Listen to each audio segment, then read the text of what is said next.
Vanduo yra prisotinamas vandeniliu, o vandenilis padeda sumažinti tą tikimybę, kad uždegimas išvešės ir organizmas nusilps. Ir žinia, kad mūsų organizme labai dažnai vyksta uždegiminis procesas.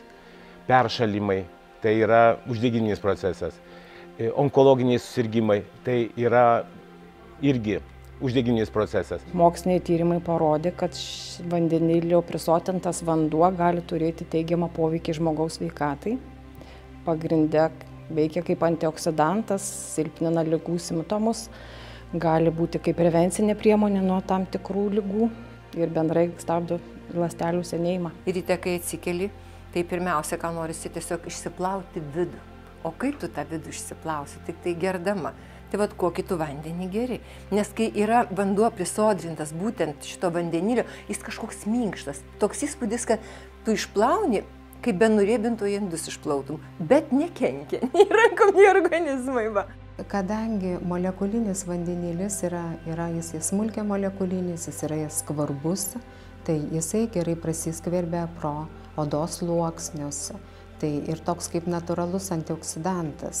Jauti, pažiūrėjau, susinervinį. Aš labai dažnai būna taip, kad ar stresas kažkoks, tai aš turiu savo termosiuką vandens šito. Nežinau, kažkaip visai neblogai. Visai neblogai. Gurgšt ir visai neblogai. Taip minkšta, skanu, malonu iš karto. Nepaslaptis, kad esu meno žmogus ir atstovaujantis vienai iš sportiškiausių profesijų kaip baletas. Baletas tai yra amžinas prakaitas. Aišku, be kalbos tai dehidracija vyksta organizme ir būtiniausiai reikalingas yra vanduo. Mes suprantame, kad vanduo vienas iš svariausių gyvenimo papildų arba net tai yra gyvybės nešėjas. Todėl, kad vandens mes suvartojame daugiausiai dienos metu. Vanduo tai yra tas skystis, kuris turi išplauti mūsų žarnyną ir neleisti nusėsti druskoms sąnariuose, kuris palaiko mūsų širdies kraujagyslių darbą ir spaudimą. Tai jeigu mes geriam blogą vandenį, tai užsiveda daugelis procesų. Yra įrodyta, kad vandenilio prisotintas vanduo pagerina kraujo rodiklius, kas liečia trigliceridus, sumažina trigliceridų kiekį ir ypač mažo tankio lipoproteinų kiekį. Cholesterolio kiekis, remiantis moksliniais tyrimais, sumažėja maždaug 13%, pavartojus maždaug 2 mėnesius. Kada netenkam daug vandens, kad netenkam elektrolitų, taip gali įsivystyti prieširdžių virpėjimas, ta aritmija. Tai nėra mirtina aritmija, bet tai yra dažniausiai pasitaikanti aritmija. Žinia, kad miuziklas tai susirinkę įvairių žanrų atlikėjai. Tai yra ir dainininkai, tai yra ir šokėjai, tai yra režisierius, kuris stovi prieš. Aš net ir choreografas, aš net ir atlieku net mokytojo vaidmenį, aš net ir dainuoju. Ir man labai yra svarbu, kad aš jausčiausi gerai. Ir aš galvoju, Aquavita vanduo yra didžiausias pagalbininkas mūsų deiviui Renatai, mūsų jaunajam princui Orestui ir be kalbos ir visiems šokėjams, kurie šoka, prakaituoja ir be kalbos man, kad nusiraminčiau ir kad nepasmaukčiau nei vieno iš pykčio, jeigu netlieka tų pareigų, kokias jie turėtų atlikti. Kodėl vandenilis yra vienas iš aktyviausių antioksidantų, tai ko gero reikėtų pasižiūrėti jo cheminę sudėtį, tai yra pati mažiausia molekulė. Ir kadangi jo labai maža molekulinė masė, jis gali prasiskverbti į visų ląstelių vidų, pasiekti brandalių, mitochondrijas, tarkim, praeiti kraujo smegenų barjerą, už tai gali veikti kaip antioksidantas, apsaugant mūsų smegenų ląstelės. Tai vandenilis, ko gero, yra vienas iš greičiausiai patenkančių antioksidantų, jeigu ne vienintelis antioksidantas, kuris greitai patenka į smegenis. Vanduo. Įgerti vežuosi į darbą, ištisai geri, ištisai gurkšnoji. Ir aš pasakysiu, kad aš vandenį ne tai, kad geriu stiklinėmis iš karto. Nors šitą vandenį gerai būtų išgerti per valandą, nes jisai įsigaruoja.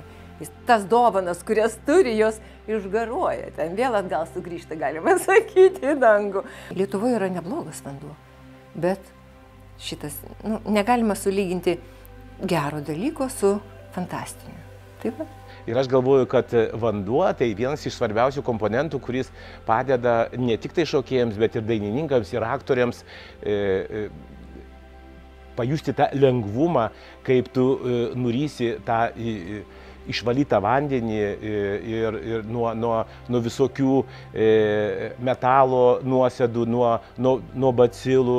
Ir kai tu geri vandenį, kuris jau primena tau šaltinio vandenį, aš galvoju, kad tu greičiau restauruoji savo organizmą ir tavo nuovargis tave tiesiog greičiau palieka. Įrodyta, kad vanduo yra būtent prisotintas vandenilio vanduo yra puikiausia hidratacijos priemonė sportininkams už tai, kad sumažėja pieno rūgšties susidarimas raumenyse fizinio krūvio metu. Sportininkai greičiau atsistato tuomet po didelio krūvio, normalizuojasi širdies darbas, kraujo rodikliai. Tai yra įrodyta keletų mokslinių tyrimų. Aš galvoju, kad toj didelio įtampoje, kai vyksta spektaklio kūryba, kai įtampa, kažkoks nervas, kažkokie konfliktai. Vanduo yra pats artimiausias draugas ir Aquavita tai yra tas draugas, kuris iš karto nušarmina nervų sistemą, bet ne tik fiziologiškai, bet ir emociškai. Taip, Aquavita yra labai universalus, yra aparatas, kuris padeda kiekvienam meno, sporto žmogui ir apskritai šitame sudėtingame pasaulyje pasijausti geriau. Onkologijoje taip pat veikia kompleksiškai. Pirmiausia, buvo nustatyta, kad mažina simptomus pačius, šalutinį poveikį, jeigu gydoma chemoterapija arba spindulinė terapija.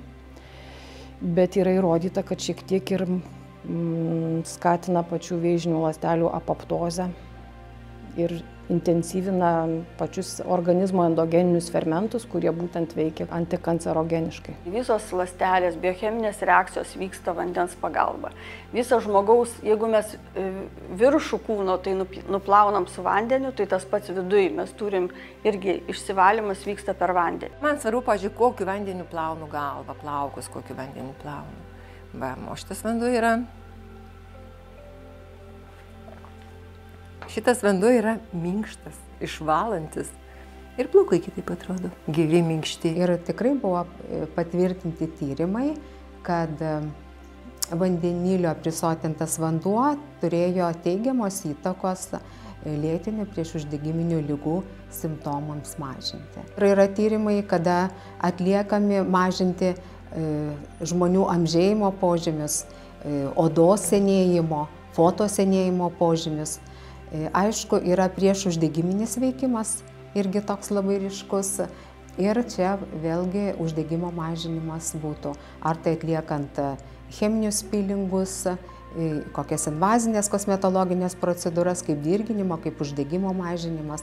Aišku, tos pačios lėtinės uždegiminės ligos kaip aknė, kaip atopinis dermatitas. Aš plaunu veidą.